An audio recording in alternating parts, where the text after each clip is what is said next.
আসসালামু আলাইকুম। আমাকে অনেক ভাই বলেছেন তাদের যে ফ্রিজটি আছে এই ফ্রিজটি সারাক্ষণ চলে, কিন্তু তাদের ফ্রিজে পর্যাপ্ত পরিমাণ ঠান্ডা হয় না। ওনারা যে খাবারগুলো ফ্রিজে রাখতেছে এই খাবারগুলো ওই রকমই থাকতেছে, সামান্য পরিমাণ ঠান্ডা হয়, এতে করে তাদের খাবারগুলো নষ্ট হয়ে যাচ্ছে। আসলে কি কারণে ফ্রিজে ঠান্ডা হয় না, আজকে আমি আমার এই ভিডিওর মাধ্যমে আপনাদেরকে দেখাবো। ফ্রিজে মূলত 4টি কারণে আপনার ফ্রিজটি ঠান্ডা হচ্ছে না। এই 4টি যে কারণ আমি আজকে আপনাদেরকে একদম ভিডিওর মাধ্যমে পুঙ্খানুপুঙ্খানুভাবে আপনাদেরকে দেখাবো, যাতে আপনারা আমার এই ভিডিও দেখে নিজেরাই বুঝতে পারেন যে আপনাদের ফ্রিজের কী সমস্যার কারণে ঠান্ডা হচ্ছে না। আপনারা আমার এই ভিডিওটি না টেনে প্রথম থেকে শেষ পর্যন্ত দেখবেন, কারণ 4টি সমস্যা একত্রে আপনার ফ্রিজে না হতে পারে। একটি সমস্যার কারণে আপনার ফ্রিজে ঠান্ডা হচ্ছে না, তাই আপনারা 4টি যে সমস্যা আপনারা প্র্যাকটিক্যালি দেখবেন, এরপর আপনারাই নির্বাচন করবেন যে আপনার ফ্রিজে কী সমস্যার কারণে ঠান্ডা হচ্ছে না, আর এই সমস্যা আপনারা নিজেরাই সমাধান করতে পারবেন। চলুন দেখাচ্ছি কি 4টি সমস্যার কারণে আপনার ফ্রিজটি ঠান্ডা হচ্ছে না। তার আগে আপনাদেরকে ছোট্ট একটা রিকোয়েস্ট করব, যারা আমার চ্যানেলটি এখন সাবস্ক্রাইব করেনি সাবস্ক্রাইব করে নেবেন, আর যারা করেছেন তাদেরকে অসংখ্য ধন্যবাদ। সর্বপ্রথম যে সমস্যার কারণে আপনার ফ্রিজে ঠান্ডা হয় না তার একটি কারণ আপনাদেরকে আমি দেখাচ্ছি। তা হচ্ছে এই যে দেখেন আপনার যে ফ্রিজটি আছে এই ফ্রিজের সাইড দিয়ে একটি রাবার লাগানো থাকে। এই রাবারটির নামটি হচ্ছে গ্যাসকেট। আচ্ছা, এই যে দেখেন আপনার যে ফ্রিজটি আছে এই ফ্রিজের সাইড দিয়ে একটি রাবার লাগানো থাকে। এই রাবারটির নামটি হচ্ছে গ্যাসকেট। এই গ্যাসকেটের ভিতরে একটি ম্যাগনেট দেওয়া থাকে, যে ম্যাগনেটিক কারণে দেখা যাচ্ছে এখানে আটকে থাকতেছে, এবং এই যে ফ্রিজটির যে ঢাকনা আছে এটি আপনার এখানে লেগে যায়।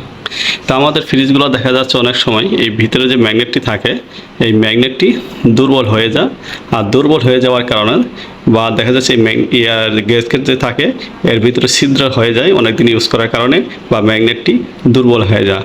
তখন দেখা যাচ্ছে যে আমরা যখন এইভাবে লাগানোর পরে এই সাইড দিয়ে আপনার ফাঁকা হয়ে থাকে, আর ফাঁকা হয়ে থাকার কারণে যে সমস্যাটি হয় তা হচ্ছে এই ফ্রিজ থেকে যে ঠান্ডা হাওয়াটা আছে এই ঠান্ডায় হাওয়াটি বের হয়ে আসে, আর বের হয়ে যাওয়ার কারণে আপনার যে পর্যাপ্ত পরিমাণ ঠান্ডা এটি আপনার ফ্রিজে হয় না।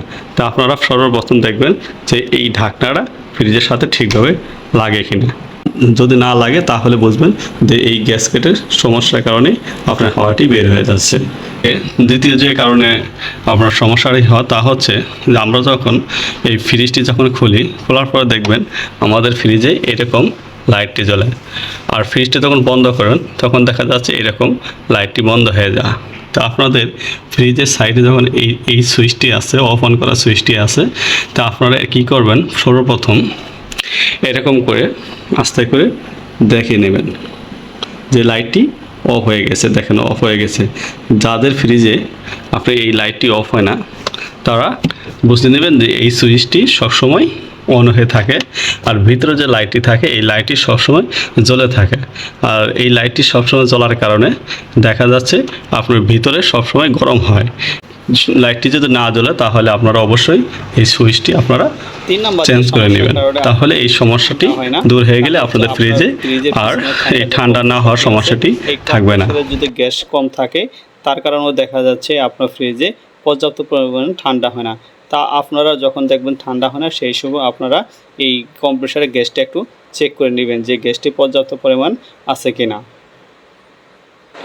4 নাম্বার যে সমস্যার কারণে আপনার ফ্রিজটি ঠান্ডা হয় না তা হচ্ছে আপনার ফ্রিজে থাকা যে থার্মোস্ট্যাটটি আছে বা ভলিউমটি আছে এটি যদি নষ্ট হয়ে যায়, যার কারণে দেখা যাচ্ছে আপনার টেম্পারেচার কমেও না এবং বাড়েও না, যার কারণে দেখা যাচ্ছে আপনার ফ্রিজে যে সঠিক টেম্পারেচার দেওয়ার কথা সেই টেম্পারেচারটি দিচ্ছে না। তো আপনারা যখন দেখবেন আপনার ফ্রিজে ঠান্ডা হচ্ছে না অবশ্যই এই থার্মোস্ট্যাটটি চেক করে নেবেন ঠিক আছে কিনা।